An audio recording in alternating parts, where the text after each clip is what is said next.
शबान अली इधर देखो।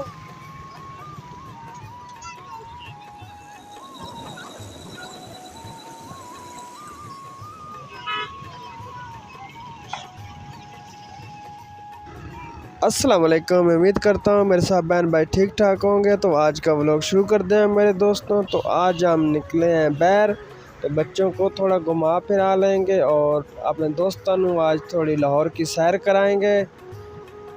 यादगार मुनारा पाकिस्तान, बादशाही मस्जिद और उसके अलावा यादगार से सफ़र है आज हमारा रेलवे स्टेशन का। वहाँ तक आप लोगों को सैर कराएंगे लाहौर की। तो हमारे दोस्तों हमारे साथ साथ रहना, तो हमारी वीडियो को फुल वॉच किया करें और बेल ਨੂੰ ज़रूर प्रेस किया करें और हमारी वीडियो को लाइक शेयर और कमेंट लाजमी किया करें मेरे दोस्तों। बेल ਨੂੰ ज़रूर प्रेस करना मेरे दोस्तों, आप लोगों पर नोटिफिकेशन पहुंचती रहेगी डेली की मेरे दोस्तों। तो चलें साहब मेरे दोस्त हमारे साथ एंजॉय करें, तो वीडियो को फुल वॉच करते रहना मेरे दोस्तों साथ साथ।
शबान अली इधर देखो।